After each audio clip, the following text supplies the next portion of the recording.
Hello friends, this is Mahita. Welcome to Mahita's Smart Education.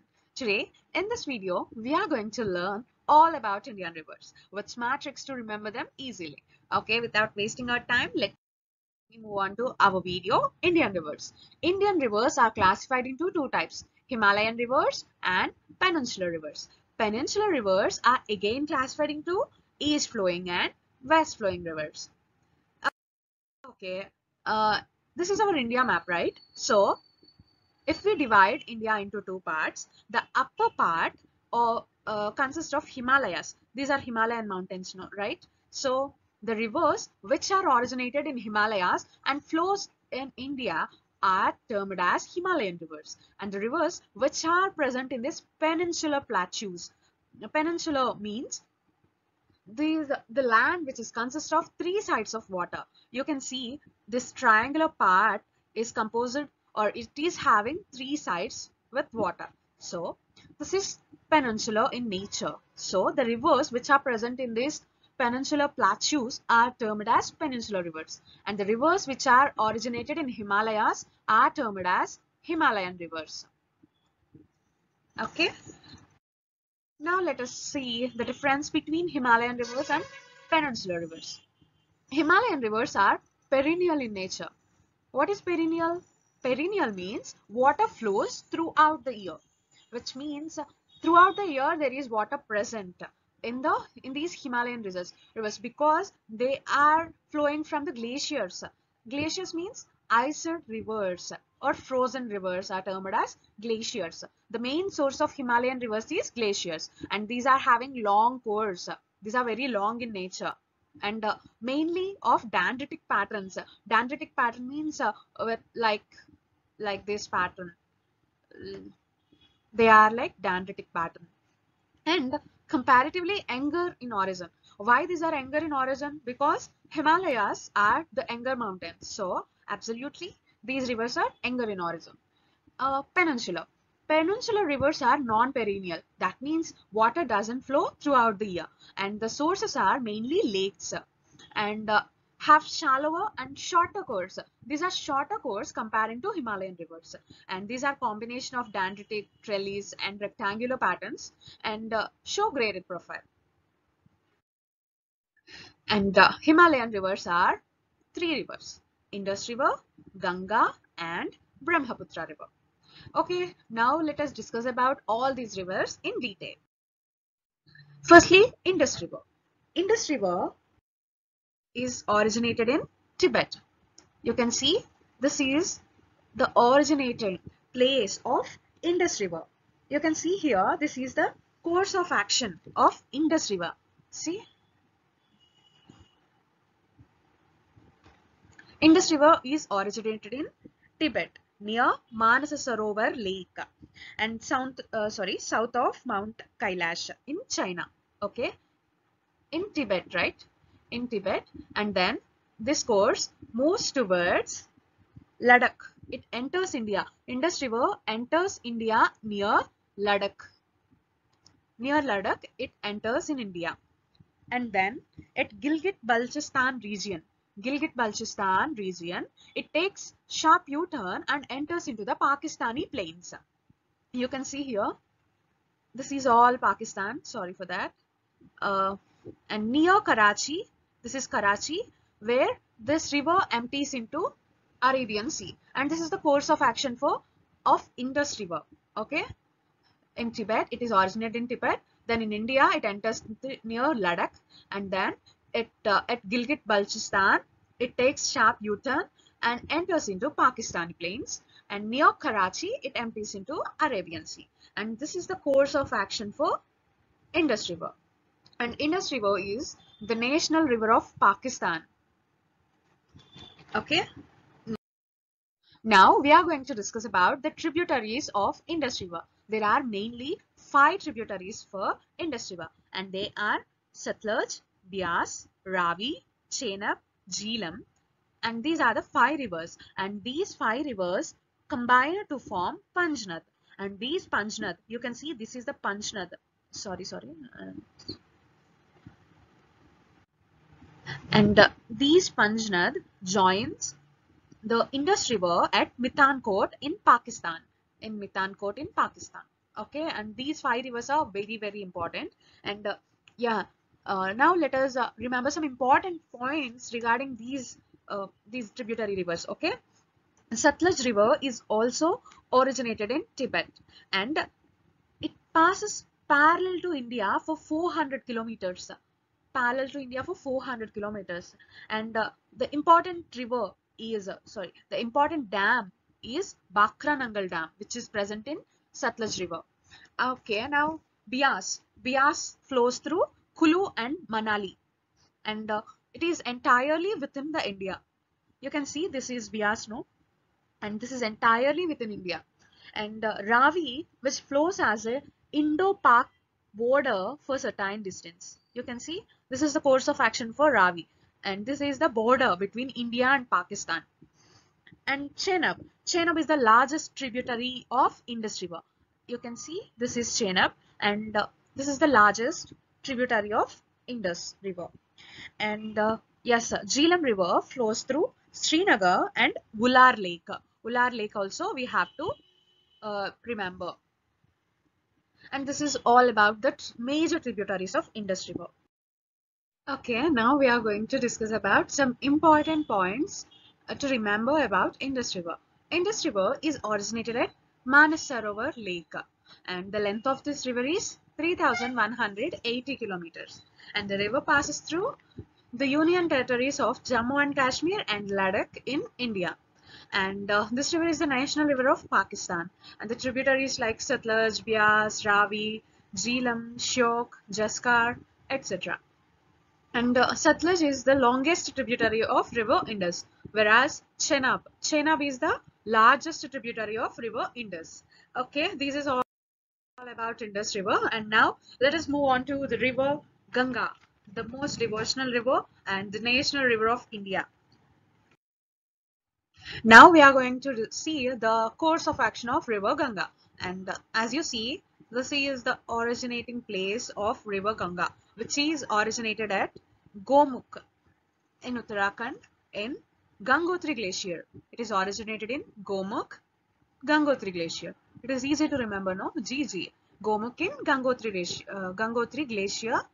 What river? Ganga River. GGG.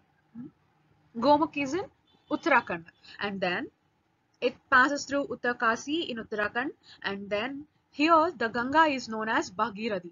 Do you know the story about Bhagiratha, right? Bhagiratha who has faced many problems or many troubles, and he took the Ganga river into the land. So the name of Ganga river is Bhagirathi in this place. And then near Devaprayag, the Alkananda River. Alkananda River is also originated in the Uttarakhand in the Satopant Glacier, and then it enters the Gangotri Glacier, that is Gangotri River, and then this river formed as Ganga River. After the Alkananda River joins this Gangotri River or Bhagirathi River, then it is equals to the Ganga River, and the Yamuna River joins Ganga at Triveni Sangam. Near Triveni Sangam, it joins, and then the course enters into UP, that is Uttar Pradesh, and then Bihar, and Jharkhand, and West Bengal, and then Bangladesh, and enters into Bay of Bengal. And this is the course of action for Ganga River. And yes, see the seers, the Yamuna River. Yamuna River is originated in Yamunotri Glacier. Sorry for that. Yamunotri Glacier. And you can see here, it is originated in Yamunotri Glacier, and then it joins Ganga River near Devaprayag. Sorry, Triveni Sangam. Okay. And then Ganga River enters into Bangladesh with the name of, here Ganga River is termed as Padma River, and this Padma River is joined with Meghna River. Meghna River is the distributary of Brahmaputra River, and then these two rivers flows or empties into the Bay of Bengal, and this is the main course of action. And there are some important points we have to remember in this course of action in regarding Ganga River are, we have to remember this Sundarban Delta. The delta which is present here is termed as Sundarban Delta. Sundarban Delta is famous for Sundarban trees, and the Bengal tiger is also famous here. And in Ganga River, the freshwater dolphins are present. So only in India, only in Ganga River, freshwater dolphins are there. So in India, our national aquatic animal is dolphin, and then our national animal is what? Tiger, Bengal tiger, Royal Bengal tiger, and our national river is Ganga River. So here, Ganga River is our national river, so which forms a delta called Sundarban Delta, which is famous for Bengal tigers. So Bengal tiger is our national tiger, national animal, and the freshwater dolphins are present in Ganga River. So it is our national aquatic animal. Okay. Now let us discuss about some more important points regarding the river Ganga. Yes, the origin or source is Gangotri Glacier at Gomukh in Uttarakhand, and the length is 2525 kilometers. And Bhagirathi joins Alkananda at Devprayag. And the river passes through the states like Uttarakhand, Uttar Pradesh, Bihar, Jharkhand, and West Bengal, and then Bangladesh, and then it empties into Bay of Bengal. And the tributaries are Yamuna, Ramganga, Gomati, Gagra, Rapti, Gandak, Kosi, etc. And there are many more tributaries for River Ganga. Okay, Gagra is the largest tributary of River Ganga, and Yamuna joins River Ganga at Allahabad. Tributaries of River Yamuna are Banas, Sindh, Betwa, Ken, and Betwa Ken project is also very important to remember. Okay, now let us move on to River Brahmaputra. Brahmaputra River is originated in China, in Tibet, and then in India it enters into Arunachal Pradesh. You can see here near Arunachal Pradesh and Assam, it enters into India, and it is a trans-boundary river for China, India, and Bangladesh. And it is a classic example of braided river. Yes, sir. In this picture, we can't see the braided nature of the river, but the river is mainly like the braid, like this manner. This course is like this manner, and in old Sanskrit name of Brahmaputra river is Lahitya, and the native inhabitants, that is Bodos, called the river as Bullambuttur, which is making gurgling sound. Because near Arunachal Pradesh, the river it sounds like gurgling sounds. It produces some gurgling sound, and this is the ninth largest river by discharge in the world, and it is the 15th longest river in the world. And Kanchanajunga, the third highest mountain in the world, is the highest point within the Brahmaputra basin. Okay, now let us see the course of action of Brahmaputra. It originated in Tibet, and in near Arunachal Pradesh in India, it enters into India, and then it moves on to Bangladesh, and along with River Ganga is known as Padma in Bangladesh, and this Padma river joins Meghna River. Meghna River is the major distributary of Brahmaputra River, and these two rivers empties into Bay of Bengal, and this is the course of action of Brahmaputra River. And yes, the source name of Brahmaputra River is Chamayungdang Glacier of Kailash Range, and which is in the east of Manas Sarovar Lake. And here, where the origin is there, here the river is known as Yarlang Sangpo, and and it runs parallel to Himalayas for 1200 kilometers. Yes, you can see here it runs parallel to Himalayas. See, it is parallel to Himalayas, and these are our Himalayas, and it runs parallel to our Himalayas, and it turns south, sharp south turn. You can see here it takes sharp U-turn, and a deep gorge through the Himalayas near Namcha Barwa. It is Namcha Barwa. At the Namcha Barwa, it takes sharp U-turn and enters into India. And yes, this is the course of action of Brahmaputra river. And Brahmaputra river is the combination of three rivers, that is Dihang, Dibang and Lohit. Yes, this river is known as Dihang, and Dibang and Lohit. These three rivers combined to form Brahmaputra river in India. Yes, and yes, this is all about the course of action of Brahmaputra. Let's move on to some important points of this river. And this is originated in Chamayumdang Glacier, and the length is 3848 kilometers. And Brahmaputra river is called Sangpo in Tibet, Yarlang Sangpo in Tibet, and the river is called Siang in Arunachal Pradesh, and the river is called Dihang in Assam, and in Sanskrit it is known as Lohitya. And there are nearly a very high number of names for Brahmaputra river. And the river is also known as Jamuna in Bangladesh. Yes, Jamuna. And Jamuna is scientifically we can say that Brahmaputra river is divided into two distributaries like Jamuna and Meghna. And yes, so it is called as Jamuna river in Bangladesh. And the major tributaries of Brahmaputra are Manas, Dubri, and Subansiri, and Lohit, Sibang, Tista, and Dhansiri, etc. Yes, and this is all about our three rivers, three Himalayan rivers. And this, in brief, we can write, or we can make a short notes like this, and so that we can remember them easily, right? Okay, if you want, you can pause this video and you can note down. And let's move on to our peninsular rivers, that is both west flowing rivers and east flowing rivers. Now let us see some differences between west flowing and east flowing rivers. Okay, east flowing rivers are majorly Mahanadi, Godavari, Krishna, Kaveri, etc. are Narmada. These are east flowing rivers. Sorry, not Narmada. Oh, I'm sorry. And west flowing rivers are only the long rivers flow westwards, two long rivers, that is Narmada and Tapti. But west flowing rivers are, we have one technique, right?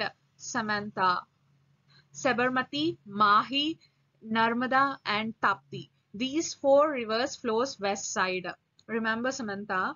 Yes, Sabarmati, Mahi and Narmada and Tapati. There's four rivers. And yes, Luni is also there. Luni is the river which is present in the desert area of Rajasthan, and it is the salt lake. It is known as the salt lake, and this is also into the category of west flowing rivers only, but it is does not empties into the Arabian Sea. Yes, west flowing rivers all empties into the Arabian Sea, and east flowing rivers always empties into the Bay of Bengal, right? But Luni is the only river which does not empties into the Arabian Sea because it is in desert, right? It will dries. Only this river is present in the winter and rainy seasons only, and in summer it dries up. And east flowing rivers carry greater amount of sediments, and so they forms deltas at their mouth. And west flowing rivers doesn't form any deltas because they carry less amount of sediment, so they form estuaries. Remember this point, this is very important. East flowing forms deltas and west flowing forms estuaries at their mouth. And greater number of tributaries. Yes, east flowing rivers are having many so many number of tributaries are there, and west flowing rivers only few having some tributaries. Okay, these rivers flow not through very deep canals. These rivers flow through, yes, and these are all about the difference between east flowing and west flowing rivers. And let's talk about the west flowing river, Narmada. Narmada, it rises from Amarkantak Hills. Remember Amarkantak Hills, it rises, and it is the fifth longest river in the Indian subcontinent.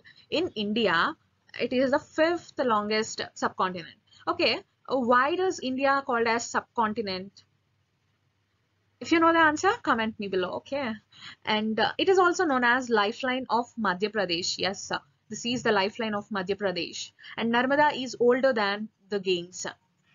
Yeah, because the Himalayan rivers are younger in origin, right? Because Himalayans are the younger mountains, so the rivers also younger in origin. But Narmada river is the older river, and you can see this is the course of action of Narmada river, and it rises in the Amarkantak plateau, and then it moves on to like this, and in Gujarat, it its estuaries, or it empties into the Arabian Sea. And this is all about Narmada River. And here are some important points: that teak and India's best hardwood forests are found in Narmada River basin, and the ecoregion is home to 76 species of mammals and to 276 bird species. And the sprawling caves of Bhimbetka is known for its caves, right? If you study about the ancient history, you know, you are very familiar with this word Bhimbetka, okay, and are located in the bank of this river. And in Indian history, Kannada emperor from Chalukya dynasty Pulikeshin II is said to have defeated Emperor Harshavardhana of Kanuj on the bank of Narmada River. And yes, now let us discuss about the river Tapi or Tapti. It rises from the Satpura range. It rises in the Satpura range and Betul district. And the tributaries are Purna River, Girna River, Panjara River, Vuga River, etc. And it flows towards west. Yes, we know that. And it has a course of 724 kilometers.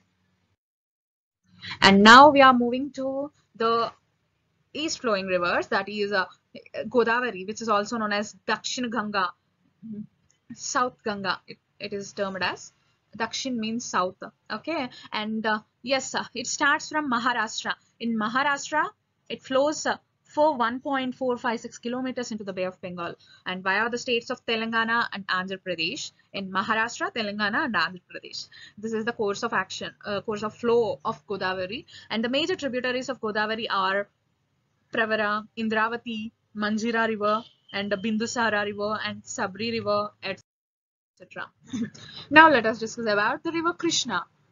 In this video, we are only focusing on the important rivers, not all the rivers, okay? And river Krishna, river Krishna is the third longest river in the central southern India. In southern India, it is the third longest river with almost 1,400 kilometers long, and it drains Karnataka, Maharashtra, Telangana, and Andhra Pradesh. And in Andhra Pradesh, it empties into Bay of Bengal. Yes, there are 4 rivers that join the Krishna at a confluence known as Preeti Sangam, or Lovers Meeting Point, in the Satara district. And these are Venna River, Urmodi River, and Tarli River, and Konya River. Yes, now let us discuss about the most disputed river, that is Kaveri River. And the Kaveri rises in the Brahmagiri ranges of the Western Ghats, and it reaches the Bay of Bengal in south of Cuddalore in Tamil Nadu. Yes, this river causes dispute between Karnataka and Tamil Nadu. I think you know about this. The total length of this river is 760 kilometers, just 760 kilometers, and its main tributaries are Amravati, Bhavani, Hemavati, and Kabini, and its basin drain parts of Karnataka, Kerala, and Tamil Nadu. And now let us discuss about the Mahanandi River. Mahanandi is the major river in east central India, and it drains an area of around 1,41,600 square kilometers and has a total course of 858 kilometers, that is 533 miles, and the river flows through the states of Chhattisgarh and Orissa. Yes, Chhattisgarh, it originated in Chhattisgarh and it enters into Orissa, and then it empties into Bay of Bengal, and this is the course of action for Mahanandi River. And the Mahanadi's drainage basin is shared by Maharashtra, Chhattisgarh, Jharkhand, and Orissa. Do you think I said that it is originated in Chhattisgarh and enters into Orissa, then empties into Bay of Bengal? And why does this Maharashtra and Jharkhand came into the picture? Yes, the tributaries of Mahanandi will flows in Jharkhand and Maharashtra, and this is why it is termed as this drainage basin is covered Maharashtra and Jharkhand also. And yes, this is all about the important rivers of India. And yes, now you have to say me. I will give you 3 options. Where is our Ganga river? And our first option is this one and this river. And the second option is this river. And our third option is this river. And comment below the answer. Okay, and don't forget to comment. And thanks for watching. If you like this video and you found this video very informative, then please share it to your friends so that they can also benefit from this, right? So thanks for watching. If you like this video, do like, share and comment below, and don't forget to subscribe to my channel Mahita's Smart Education. Thank you. Thanks for watching.